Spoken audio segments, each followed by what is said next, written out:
कहानी की शुरुआत में हम तीन दोस्तों को देखते हैं जो स्कूल के स्टूडेंट्स थी, जिनमें एक का नाम सोई था। ये तीनों एक चर्च में आकर हाथ में मोमबत्तियां लेकर एक साथ वादा करती हैं कि आज रात अपनी जान लेकर हम मरने वाली हैं। फिर ये कागज पर अपनी जान लेने का आखिरी नोट लिखती हैं और उस पर अपना अपना खून भी डालती हैं और मजीद उस पर हाथ रख के कसम खाती हैं। अभी वो ये कर ही रही थी कि तभी चर्च का दरवाजा कोई खटखटाता है, जिस वजह से तीनों काफी घबरा जाती है। इसी दौरान हम दूसरी तरफ स्कूल के बाहर एक लड़की को देखते हैं जो अपनी बहन युंजू के आने का इंतजार कर रही थी, लेकिन तभी छत से कूदकर उसकी बहन युंजू अपनी जान ले लेती है, जिस वजह से उसकी बहन काफी डर भी गई थी, साथ ही उसे काफी दुख भी होता है। वो जोर जोर से चिल्लाने लगती है। अगले दिन हम उन तीनों लड़कियों यानी सोई और उसके दोस्तों को स्कूल के ऑफिस में देखते हैं जो कल रात मरने का प्लान बना रही थी। तीनों ही जिंदा थी, जिसका मतलब कि किसी ने भी अपनी जान नहीं ली थी। यह स्कूल की प्रिंसिपल उन तीनों से जानकारी लेने लगती है कि आखिर युंजू ने अपनी जान क्यों ली होगी। इनमें से सोई सबसे ज्यादा दुखी थी। इस वक्त भी वो काफी जज्बाती हो गई, इसीलिए वॉशरूम में आकर रोने लगती है। दरअसल युंजू सोई की काफी अच्छी दोस्त थी और ये दोनों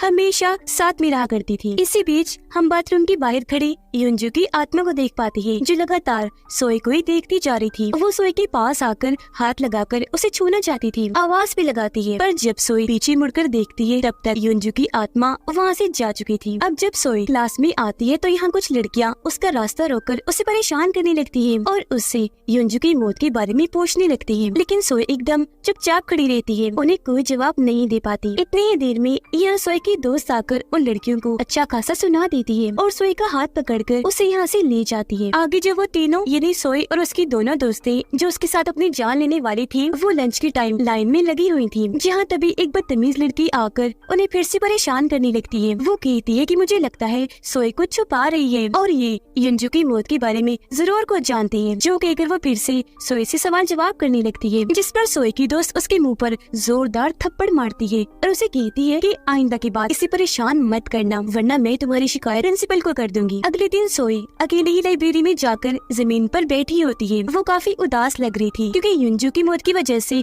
अभी भी काफी दुखी थी, लेकिन तभी यहाँ उसकी दोस्त आकर उसे संभालती है। सोई उसे बताती है कि कल रात मैंने युंजू को भी हमारे मरने अपनी जान लेने के बारे में बता दिया था, तो मेरे ख्याल से उसकी मौत हमारी वजह से हुई, क्योंकि वो मुझसे बहुत प्यार करती थी, तो मैं मर रही थी, इसीलिए उसने भी अपनी जान ले ली। यानी कि मरने का प्लान बनाया इन तीनों ने था, लेकिन सिर्फ वो ही मरी, जबकि इन तीनों ने अपनी जान नहीं ली। ये अभी तक जिंदा है, हालांकि इन्हें भी मर जाना चाहिए था। अब रात को सोई जब सोने की कोशिश कर रही थी तो बार बार उसे युंजू के मरने का ख्याल आ रहा था कि कैसे उसने छत से कूदकर अपनी जान ली होगी और उसका खून ही खून हो गया होगा। अब इस वजह से सोई की नींदें भी उड़ गई थी। अगले दिन सोई युंजू के फ्यूनरल पर जाती है, यानी जब उसे दफनाया जा रहा था। यह युंजू की बहन सोई को रोककर उससे पूछने की कोशिश करती है कि आप मुझे युंजू के बारे में बताएं, उसने अपनी जान क्यों ली? मैं अपनी बहन को जानती हूँ, वो ऐसा कभी नहीं कर सकती थी, उसने तो उस रात मुझसे मिलने का वादा किया था, तो बताइए भला उसने ऐसा क्यों किया? अब सोई उसकी बातें सुनती तो है, लेकिन बगैर कुछ बताए वहाँ से चली जाती है। घर जाने के लिए जब वो बस में बैठी थी तो युंजू के साथ गुजारे वक्त को याद करने लगती है कि हम साथ में कितना खुश रहा करती थी। जो सब याद करके वो काफी जज्बाती हो गई। फिर से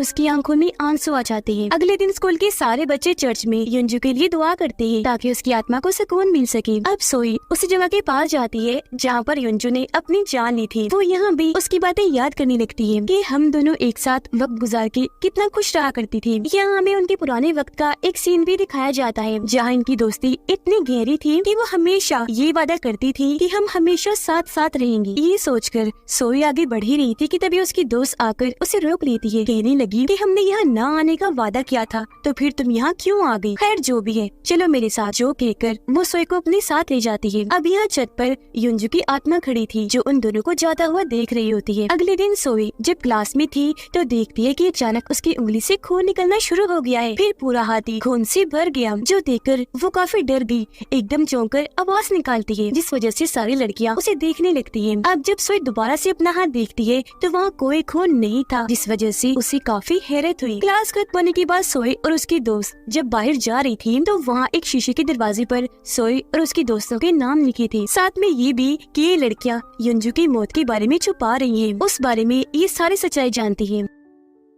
अब ये देखकर सोए की दोस्त को उस बदतमीज लड़की पर शक हुआ, इसीलिए वो फौरन उसके पास जाकर पूछती है कि तुमने हमारा नाम और हमारे बारे में वो बकवास क्यों लिखी वहाँ। जिस पर वो कहती है मैंने नहीं लिखा, मुझे कोई जरूरत नहीं है, और हो सकता है ये युंजू की आत्मा ने लिखा हो। रात के वक्त सोए और उसकी दोनों दोस्तें चर्च में मिलती है। यहाँ सोए उन दोनों को कहती है क्यों ना हम स्कूल में सबको सारी सच्चाई बता दें, जिससे हमें कभी भी कोई परेशान नहीं करेगा। ये सुनकर दोनों दोस्तें काफी हैरान रह जाती है। कहती है नहीं नहीं, हम ऐसा नहीं कर सकते, अगर हमने सारी सच्चाई बता दी तो हमें स्कूल से निकाल कर कहीं और भेज दिया जाएगा, साथ ही हमारी काफी बदनामी भी होगी, कोई भी इज्जत नहीं करेगा हमारी, सब क्या सोचेंगे। जिस बात पर सोए मान जाती है कि ठीक है, फिर हम किसी को कुछ नहीं बताएंगे। अब जब ये तीनों घर के लिए जा रही थी तो उनकी एक दोस्त बार बार पीछे मुड़कर देखने लगती है। सोए और दूसरी दोस्त जब उससे पूछती है कि क्या हुआ, कौन है पीछे, बार बार पीछे मुड़कर क्यों देख रही हो, तो वो जवाब देती है कि मुझे ऐसा लग रहा है जैसे कोई कब से हमारा पीछा कर रहा है। पर उसकी दोस्त ये कहकर बात को टाल देती है कि तुम युंजू के बारे में कुछ ज्यादा ही सोच रही हो, इसीलिए तुम्हें ऐसा महसूस हो रहा है। मेरी बात मानो,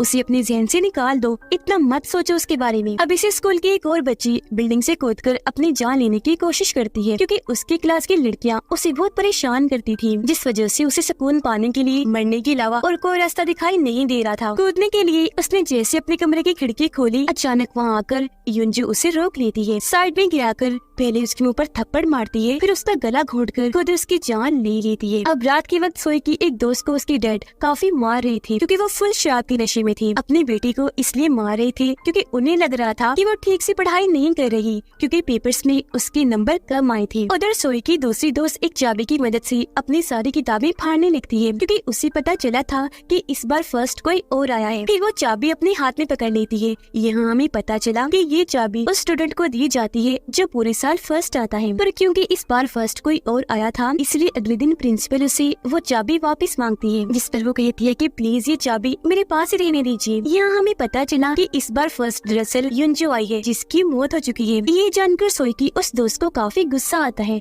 इसीलिए वो वहाँ से बाहर आ गई, क्योंकि हमेशा की तरह इस बार भी फर्स्ट वो ही आना चाहती थी। वो अब जाती है अपनी दूसरी दोस्त के पास क्लास में, जहाँ वो देखती है कि उनकी दोस्त की आंख पर चोट लगी है, क्योंकि कल रात उसके डैड ने उसे बहुत बुरी तरह मारा था। उसकी जख्मी दोस्त कहती है कि प्लीज आज रात तुम मेरे साथ मेरे घर पर रुक जाओ, क्योंकि मेरे डैड मुझे फिर से बहुत मारेंगे, जिस बात का वो कोई जवाब नहीं देती। अब ये दोस्तें जब लंच करने कैंटीन में गयी तो वहाँ कुछ लड़कियाँ ये अफवाह फैला रही थी कि युंजू ने कूदकर अपनी जान इसलिए ली क्योंकि वो माँ बनने वाली थी। ये अफवाह सुनकर सोए को काफी बुरा लगता है, इसीलिए वो अपने दोनों दोस्तों को लेकर बाहर आती है बात करने। अब उसके ऐसा करने से उसके दोस्तों को लग रहा था कि ये अफवाह सोए ने फैलाई, जिस पर वो मना कर देती है, ये कहते हुए कि मैं ऐसा कभी नहीं कर सकती, क्योंकि युंजू मेरी बहुत अच्छी दोस्त थी। वो जब बातें कर रही थी तो तभी उनकी दोस्त को पेड़ के पीछे कोई खड़ा हुआ दिखाई देता है। वो घबरा गई। उसने जब इस बारे में दोनों को बताया और जब उन्होंने वहाँ देखा तो वहाँ कोई भी नहीं था। अब सोई अफवाह की वजह से बहुत परेशान थी, इसीलिए वहाँ से जाने लगती है, लेकिन फिर से कुछ लड़कियाँ उसका रास्ता रोककर उसे परेशान करने लगती है और युंजू के बारे में पूछने लगती है, जिससे सोई को इतना गुस्सा आता है कि वो उन्हें साइड में धक्का मारकर वहाँ से जाने लगती है। तभी उसके सामने युंजू की छोटी बहन आ जाती है और रो रो कर उससे युंजू की माँ बनने वाली बात पूछती है। ये भी बताती है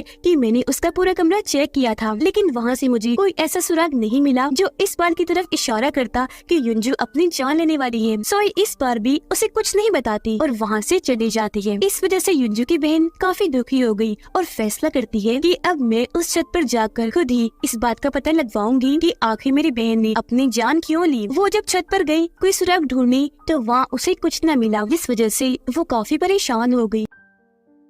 उसे इतना दुख होता है कि वो भी छत पर आकर खोदकर अपनी जान लेने का फैसला करती है, लेकिन तभी पीछे से युंजू की आत्मा आकर अपने बहन को खींचकर उसकी जान बचा लेती है। अब हमें कुछ वक्त पहले का सीन दिखाया जाता है, जब सोए की दोनों दोस्तें उसकी जिंदगी में आई थी तो वो युंजू को कम टाइम देने लगी थी, यानी ज्यादातर अपने उन दोनों दोस्तों के साथ ही रहती थी, जबकि उनके आने से पहले युंजू और सोए हमेशा एक साथ रहा करती थी। अब उसकी दूरी की वजह से युंजू को काफी बुरा लग रहा था। इन दिनों सोए का एक लड़का भी दोस्त बन गया था, जो दोनों एक दूसरे को पसंद करने लगी थी। वो एक साथ बहुत खुश थी, इसलिए चोरी चोरी उन दोनों ने शादी कर ली। कुछ दिन के बाद पता चला कि सोए माँ बनने वाली है। अब जब ये बात सोए के हस्बैंड की मॉम को पता चली कि मेरी बेटी ने एक तो छुपके से शादी कर ली और दूसरा उसकी वाइफ माँ बनने वाली है, तो उसे बहुत बुरा लगा, क्योंकि वो नहीं चाहती थी कि इसी स्कूल में पढ़ने वाली लड़की मेरी बेटे की वाइफ बने और उसके बच्चे की माँ। तो इसीलिए वो सोए को हॉस्पिटल लेकर गयी, जहाँ उन्होंने उसके बच्चे को मरवा दिया। इस बात से सोए को बहुत दुख हुआ और जब उसने ये बात बात अपने हस्बैंड को बताई कि तुम्हारी मॉम ने मेरे साथ ये किया, तो बजाय सोए का साथ देने वो उससे लड़ने लगता है। कहता है कि तुम एक अच्छी लड़की नहीं हो, मेरी लायक तो बिल्कुल भी नहीं। जो कहने के बाद वो उसे अपनी शादी ही तोड़ लेता है। इस बात से सोए इतना परेशान रहने लगी कि एक दिन गुस्से में उसने युंजू के साथ बहस कर ली, जिस वजह से उनकी नाराजगी हो गई। अब सीन वापस से प्रेजेंट टाइम इन्हीं मौजूदा वक्त में आ जाता है, जहाँ रात में सोए अकेले झूला झूल रही थी, लेकिन बार बार उसे ऐसा महसूस होता है जैसे साथ वाले झूले में युंजू की आत्मा बैठी है, जिसका चेहरा खून से भरा हुआ है। इस वजह से वो इतना घबरा गई कि हड़बड़ी में वो झूले से नीचे गिरकर बेहोश हो जाती है। अगली सुबह सोए जब क्लास में अकेली बैठी थी तो यहाँ वही बदतमीज लड़की आकर उसे धक्का मारती है, फिर से परेशान करने लगी और युंजू की मौत के बारे में पूछने लगती है। कहती है कि मैं जान गई हूँ कि तुम और युंजू बहुत अच्छी दोस्ती थी, इतनी अच्छी कि तुम्हारा बहुत प्यार था, लेकिन तुम्हारे दोनों दोस्तों को ये चीज बर्दाश्त नहीं हुई। वो जानबूझकर तुम्हारी दोस्ती में घुस गई, इसलिए ताकि युंजू हर वक्त टेंशन में रही, उसका पढ़ाई में दिल न लगे, जिस वजह से उसकी फर्स्ट पोजीशन न आई, और तुम्हारी वो दोस्त जो हमेशा फर्स्ट आती थी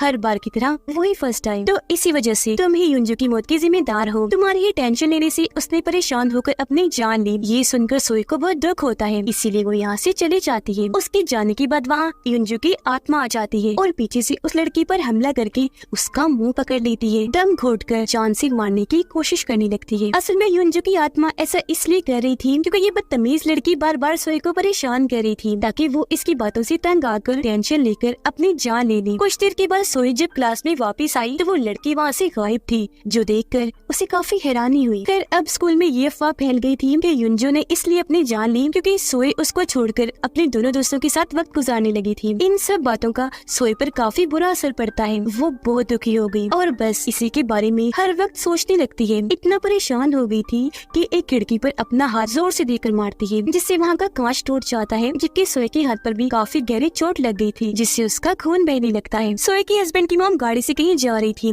वो फोन सुन रही थी और बहुत खुश नजर आ रही थी, लेकिन तभी अचानक उन्हें गाड़ी में अजीब सा महसूस होने लगा, जिसके साथ ही दर्दनाक आवाज वहाँ आना शुरू हो गई। ये आवाज इतनी बुरी और तकलीफ दी थी कि उनके कानों में चुभन पैदा कर रही थी, जिससे बचने के लिए उन्होंने अपने कानों पर हाथ रख लिया, लेकिन फिर भी नाकाबिले बर्दाश्त आवाज की वजह से उनके कानों के पर्दे फट जाते हैं और उनका खून बहने लगता है। साथ ही साथ अब आंखों, नाक और मुंह से भी खून बहने लगा था, जिस वजह से उन्हें इतनी तकलीफ हुई कि वही उनकी मौत हो जाती है, वो भी बहुत दर्दनाक। उन्हें भी युंजू की आत्मा नहीं मारा था क्योंकि सोए के बच्चे को उन्होंने मरवाया था, इसलिए जिससे हम जान पाए कि युंजू हर उस इंसान को मार रही है जिन्होंने कभी भी सोए को परेशान किया हो, उसे तकलीफ पहुंचाई हो। अब स्कूल में सोए की दोस्त उसे फंसाने के लिए लड़कियों को कह रही होती है कि उस रात छत पर युंजू के साथ सोए भी थी, उन दोनों ने एक साथ मिलकर अपनी जान लेने का फैसला किया था, लेकिन मरी तो सिर्फ युंजू ही, जबकि सोए ने उसके साथ बेईमानी की और उसने अपनी जान नहीं ली। ये बताने के बाद जब वो वॉशरूम में आई तो उसके सामने युंजू की आत्मा आ जाती है, जो खून से लथपथ थी, जिससे वो इतना डर गई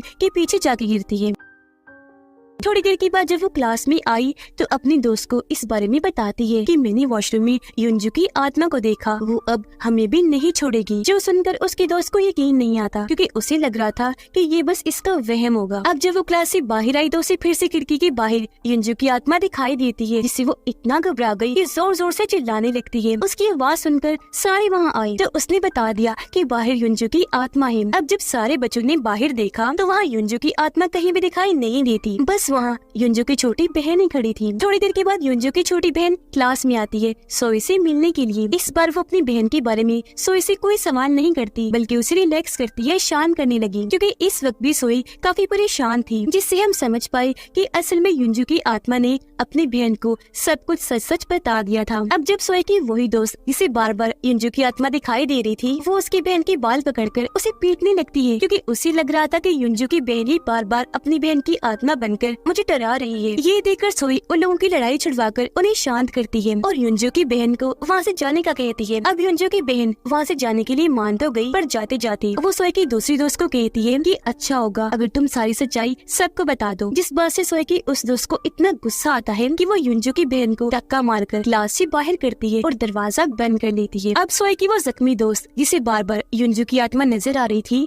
डर की वजह से वो वॉशरूम में आकर छुप जाती है, पर तभी यहाँ उसकी दूसरी दोस्त दोस्त आकर उसे संभालती है और समझाने लगी कि देखो तुम खामखा युंजू की आत्मा से डर रही हो, वो मर चुकी है और अब कभी भी वापस नहीं आ सकती। लेकिन फिर भी उसकी दोस्त को डर लग रहा था, इसलिए वो कहती है कि चलो बता देती है सबको सारी सच्चाई। जो सुनकर उसकी दूसरी दोस्त ऐसा करने से मना करती है। उसे लगा कि अगर ये बाहर गई तो अपना मुंह खोलकर सारा काम खराब कर देगी, इसीलिए उसे स्टोर रूम में बंद करके वहाँ से चली जाती है। सोई जब क्लास में अकेली थी तो उसे एक लॉकर से किसी लड़की के बाल बाहर आते हुए नजर आते हैं। उसने जैसे वो बाल बाहर की तरफ खींचे, अचानक लॉकर खुल गया। वहाँ उस बदतमीज लड़की की लाश पड़ी थी जिसकी हालत बहुत बुरी थी। एक तो वो खून से भरी हुई थी, ऊपर से उसे तोड़ मरोड़ कर लॉकर में रखा हुआ था, जो देखकर सोई काफी डर जाती है। अब सोई की वो दोस्त जो स्टोर रूम में बंद थी वहाँ आकर युंजू उसे डराने लगती है, जिससे वो इतना घबरा गई कि दूर दूर जाके गिर रही थी। जबकि उसकी दूसरी दोस्त जिसने उसे स्टोर रूम में बंद किया था वो अपनी कंप्यूटर क्लास ले रही होती है। तभी अचानक वो देखती है कि कंप्यूटर के अंदर से युंजू की आत्मा निकलकर बाहर आ रही है, जिससे वो इतना घबरा गई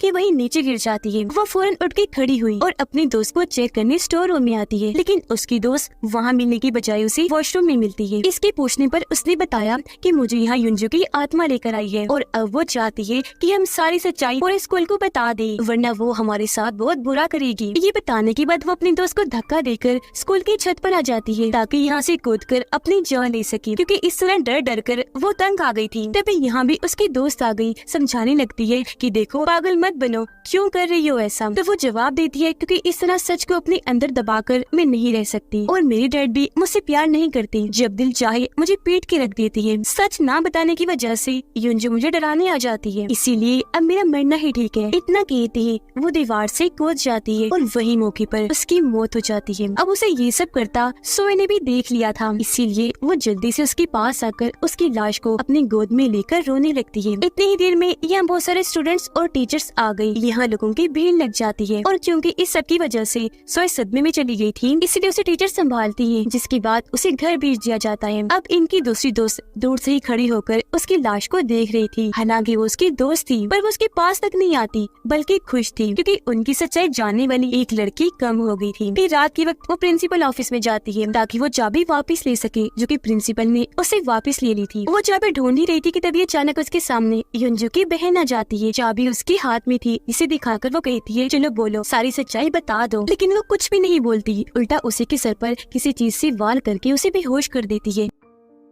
बेहोश करने के बाद वो उसके पास जाकर चुपके से कहती है कि तुम्हारी बहन युंजू पागल थी जो सोई की जगह खुद मर गई। ये कहने के बाद वो यहाँ से सीधा चर्च में जाती है। उस रात इन्होंने जो अपनी जान लेने वाला नोट लिखा था उसे जला देती है ताकि उस रात का कोई भी सुराग बच न सके। ये करने के बाद वो सीधा सोई के पास जाती है और उसे कहने लगी कि हमारी उस दोस्त को युंजू ने ही मारा है और अब वो हमें भी नहीं छोड़ेगी, मार डालेगी। तो अब चलो उठो, चर्च जाते हैं ताकि गॉड से अपनी गलतियों की माफी मांग सके। ये बात मानकर सोई उसके साथ चर्च में आ जाती है, पर जैसे दोनों एक कमरे में जाने के लिए अंदर गए तो उसकी दोस्त फौरन बाहर आकर दरवाजा लगा देती है और सोई को अंदर ही बंद कर देती है। और अब यहाँ ये राज खोलती है कि उस रात मैंने अपनी जान लेने का प्लान सिर्फ तुम्हें ही मारने के लिए बनाया था, क्योंकि तुम्हारी वजह से मैं हमेशा फर्स्ट आने से रह जाती थी। यानी कि उस रात प्लान के मुताबिक सोई के दोनों दोस्तों ने सोचा था कि इस प्लान में हम सोई को धोखा देंगे, यानी मरने का प्लान होगा तीनों का ही, लेकिन जब कूदने की बारी आएगी तब वो ना कूद कर सिर्फ सोई को ही कूदा देंगी। इसी के साथ हमें पास्ट यानी माजी का वो वक्त दिखाया जाता है जब ये सब कुछ हुआ था, जहाँ चर्च में सोई और उसकी दोनों दोस्तें बैठकर अपनी अपनी जिंदगियों के मसले बता रही थी और जान लेने का प्लान बनाती है। अब जिस दिन इन्होंने अपना ये प्लान सरअंजाम देना था उससे एक दिन पहले सोई की दोनों दोस्तें ये प्लान बनाती है कि हम सिर्फ सोई का कूदने में साथ देंगे, पर उसके साथ कूदकर अपनी जान नहीं लेंगे, जिससे सिर्फ वही मरेगी, हमारा काम भी हो जाएगा, किसी को शक भी नहीं होगा। अब प्रेजेंट टाइम में सोई की दोस्त सोई पर हमला कर देती है,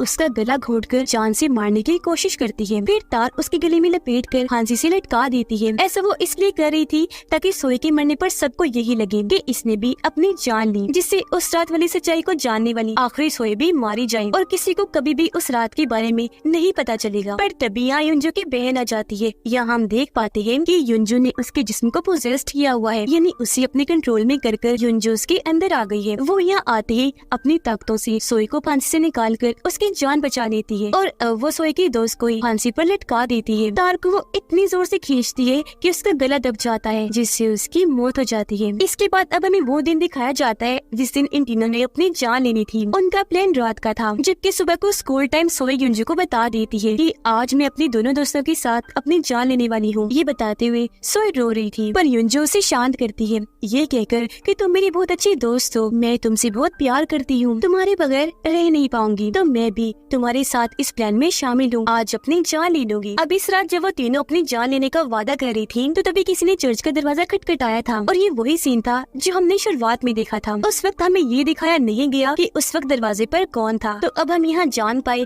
कि उस वक्त वहाँ युंजू आई थी। सबसे आखिर में वो इसलिए आई थी क्योंकि आने में उसे देर हो गई थी। वो भी आकर अपना खून उस कागज पर डालती है, और अब ये चारों एक साथ मरने का फैसला करती है। हालांकि यहाँ सोई युंजू को ऐसा करने से मना भी करती है, लेकिन उसका कहना था कि मैं जीते जी भी और मरने के बाद भी हमेशा तुम्हारे साथ रहना चाहती हूँ, तो उसकी बात वो नहीं मानती। इसके बाद वो चारों लड़कियाँ छत पर एक दूसरे का हाथ पकड़ के खड़ी हो जाती है ताकि कूदकर अपनी जान ले सके। लेकिन तभी यहाँ सोई की एक दोस्त बेईमानी कर देती है, वो युंजू का हाथ छोड़ देती है, जिससे युंजू नीचे गिरने लगती है। जब तक सोई इस बात को नोटिस करती है काफी देर हो चुकी थी। हालांकि उसे बचाने के लिए सोई युंजू का हाथ भी पकड़ती है, लेकिन तब तक वो नीचे कूदकर मारी जाती है। ये देखकर हमें पता चला कि सोई की दोनों दोस्तें चाहती थी कि युंजू और सोई दोनों एक साथ मर जाएं और वो दोनों बच जाएं, पर यहाँ मरी तो सिर्फ युंजू। प्रेजेंट टाइम में हम युंजू की आत्मा और सोई को छत पर खड़ा हुआ देखते हैं। यहाँ दोनों एक दूसरे को प्यार करती है। यह सोई जज्बाती होकर युंजू से माफी मांगती है, तो वो सोई की गले से लग जाती है। अब सोई देखती है कि ये मुझसे इतना प्यार करती है, इसीलिए उसने फैसला किया कि मैं भी कूदकर अपनी जान ले लूंगी, फिर हमेशा युंजू के साथ रहूंगी जैसा हमने वादा किया था। और वो उसका हाथ पकड़कर छत की दीवार पर खड़ी हो जाती है। जैसे कूदने लगी, युंजू की बहन आकर सोई का हाथ पकड़कर उसे बचा लेती है। तब यहाँ अपनी बहन को देखकर युंजू सोई से कहती है कि तुम मरने की बजाय मेरे साथ जाने की बजाय जिंदा रहो और मेरे बाद अब मेरी बहन की बड़ी बहन बनकर उसका ख्याल रखो। जिस पर सोई उससे वादा करती है कि तुम परेशान ना हो, मैं ऐसे ही करूंगी, तुम्हें या इसे कभी भी कोई शिकायत नहीं होगी। ये सुनकर युंजू की आत्मा काफी खुश हो गई और अब वो इन दोनों को हमेशा के लिए छोड़कर वहाँ से चली जाती है। इसके बाद हम सोई के हस्बैंड को देखते हैं, जिसने अब दूसरी शादी कर ली थी। वो दोनों जैसे लिफ्ट में गई, हम लड़की का चेहरा देख पाते हैं जो हूबहू युंजू जैसा लग रहा था, जिसका मतलब कि युंजू ने इसको भी पोजेस्ट कर लिया है और अब वो इस लड़की के अंदर आ चुकी है, क्योंकि यहाँ वो उसके हस्बैंड से सोई का बदला लेने आई थी, जिसने सोई के साथ इतना बुरा किया था। और इसी के साथ इस फिल्म की कहानी इधर ही खत्म हो जाती है।